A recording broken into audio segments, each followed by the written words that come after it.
Hey guys, Sam here. Just giving y'all a little update on the 64 Impala. I hadn't gotten much work done to it. Didn't do to it much in the winter and was trying to get it painted in the spring, but I haven't made it. Anyways, I started to get back on it to sanding it. I did have everything in, what is that, 2K primer, and I'm getting sanding it down now. I've got the door, the quarter panel, and it's looking good on the doors and quarter panels, fenders. But anyways, couple of things that I did get done on it was the vintage air conditioning. Haven't connected the dryer because it says not to connect it, take these caps off until you actually connect the lines and are ready to vacuum it and then charge the system. But this line goes here, and then from here it goes down to this other line down there. Then of course I got to run the lines from here to there to over there. Anyways, I did wire the spark plugs with that spark plug wires. You just get those without the ends and cut them to the length you need, and then put the ends, not these ends, but the ends by the ignition coil. Anyways, what I was trying to do, also, let's look in here. I did get probably too dark to see, but did get that mounted in there. Fit pretty well. One of the other things I also did, let me see if I can go around this other side. That firewall pad, I got that in there. That one I got from Classic Industries. It's not the kind of like the fiber board or cardboard type. This one's more of a plastic. Try to get in here. The material here is more of an ABS type plastic.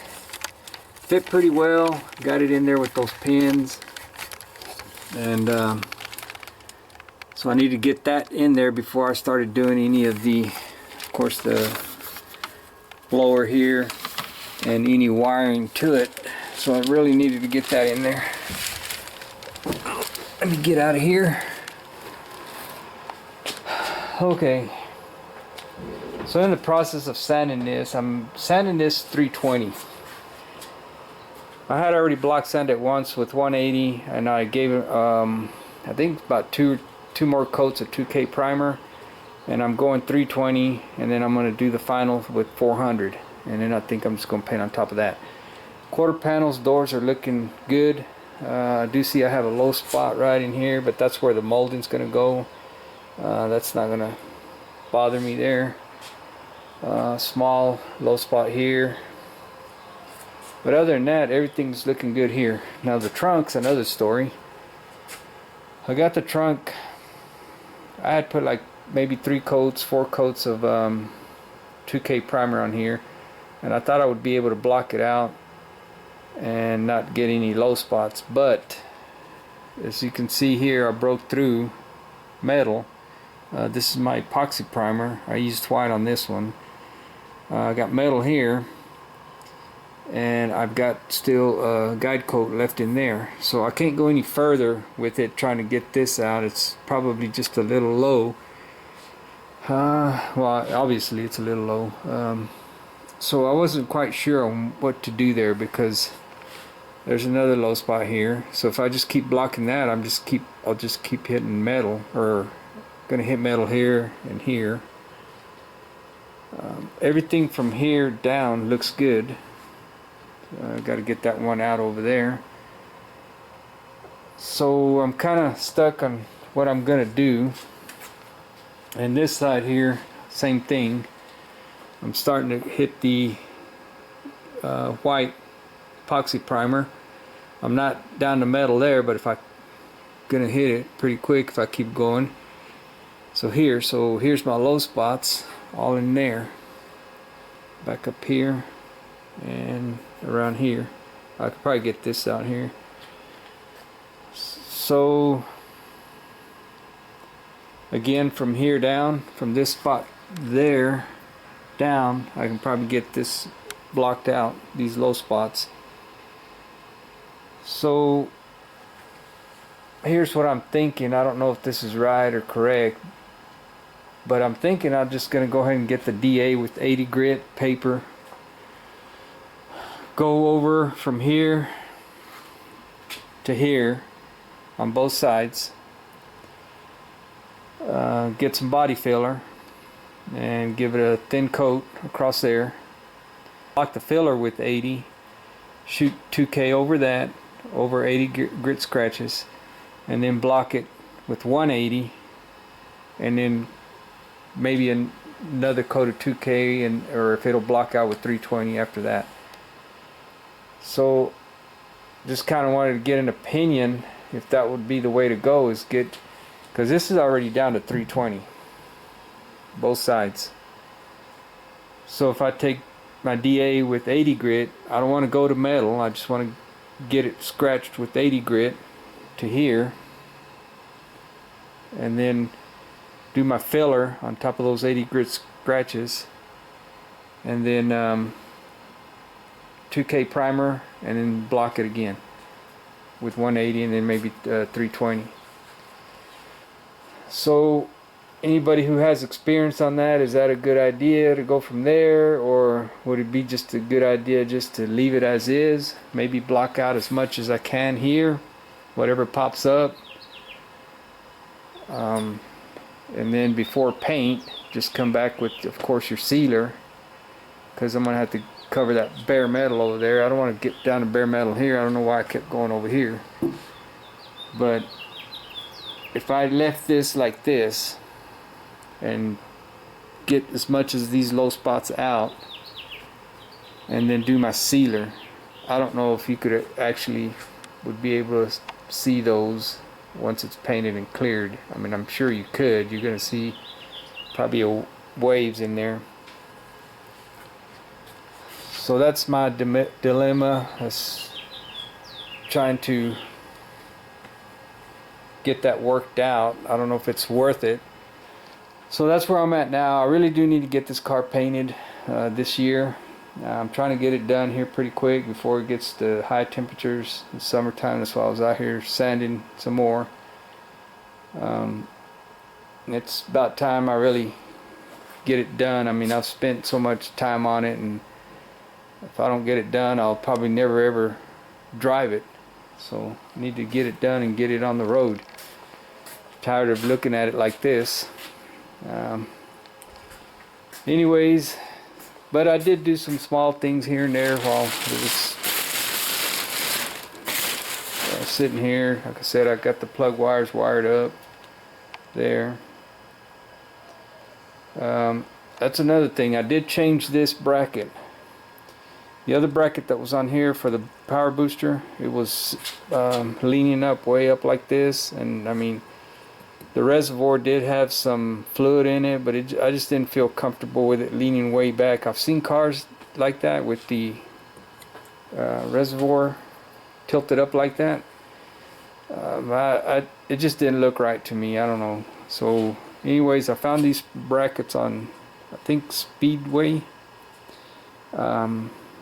which actually lifted it up, made it straighter, way straighter.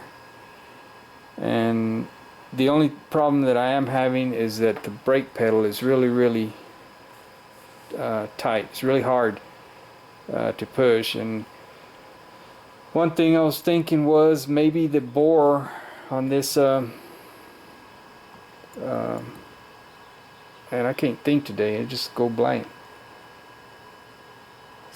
Brake reservoir, cylinder, whatever. I think the bore on it is too big. I forget if it's smaller or bigger, if it makes the pedal hard to push. So I may have to get one of these with the smaller bore. So I'll have to double check on that. I had researched it once, but then I said I forget. See, get in here. See the brake. it's really hard. I mean, it won't. It did get a little softer, but to me it's still kind of stiff. And of course the car's not running to pull the vacuum off the vacuum booster. And I did some research. See, I got the hose here going back there, and I don't remember exactly the vacuum that it was supposed to have. I think it said 10 to 15 inches of vacuum. I may be wrong on that. I had done some research on it and I forgot now. But I did put my vacuum gauge on it, and I was getting maybe 10. I mean, it was maybe 8 to 10 inches of vacuum. And I forget what this needed. I think it said 15. I'm not sure. I'd have to look again. So I was thinking, well, maybe that's an issue, but I don't know. Well, transmission works. I don't know if I don't remember doing a video where I actually got the transmission working. You know, way back, I don't even know how long it's been, 3-4 years ago. I rebuilt the transmission myself. I took it all apart, redid the whole thing, got a transmission kit for Power Glide, and I was always worried that it wasn't going to work or whatever. But anyways, I got the fluid in there, and one day I started the engine and actually put it in gear, and it turned the wheels. So the wheels turned, so that was a good feeling. See what else. Just wanted to give you guys a quick update on it, and let me know what y'all think about the trunk. If I should really go any further with it, or if that's right there, if that's smooth enough for paint. I mean, I don't feel any low spots when I run my hand across it, but you can see that the guide code is still right in here. Well, another thing is I did put the emergency cable on. These wheels are new, or aftermarket. These brackets are, I just cleaned them up, painted them. Cable goes down through there all the way to the back. They work. Pedals here. Got that painted. Probably hard to see. Mounted, painted. It does push down, release, and the cables are connected right here, back mounted there, and then connected to the e-brake back here. So that's another thing that was been done. Excuse me. And what did I do with my? Yep, I stored this box somewhere else. Anyways, I was glad to get that done because I didn't know if it was gonna work or anything, but I was able to use the cables. Just redid the brackets, painted them up, or cleaned them up, painted them. Let's see if I can get a good shot of that under there. Oh. Probably can't see it, but anyway, there's the cable. Bracket, everything's adjusted, and it works. Anyways, also what I've been doing was I kind of cleaned up my garage. I don't have all that junk that I had here. Well, it wasn't junk, it's a lot of the parts of the 64, the seat bench and everything that was on that corner. A bunch of other stuff I had here. I built me a storage back over here in the yard, that storage building. Moved everything in there. So I did that during the spring. What was it? February, March, winter, and in the spring, or beginning of spring. So that gave me room here, and that's what I was trying to do also, was get that building up so I could get room in here so I wouldn't be tripping over stuff when I got ready to paint it, because I did move the car a little bit more to the center, put it on jack stands, and I wanted enough room where I would be able to walk around it and have enough distance, and when you're moving down painting it, not be tripping over stuff. Because man, I had this spot over here where I couldn't even get, you know, around the car hardly. So now I can pretty much walk around there without tripping over anything, and put everything off to the side here. And I just, it's amazing how much stuff you accumulate. And I guess I'm a bit of a hoarder. I look through stuff and I say I'm going to throw this away, and then I say no, I may need it someday, so I'll pack it up, and that's just more stuff that accumulates. And just let me know what you guys think on the trunk.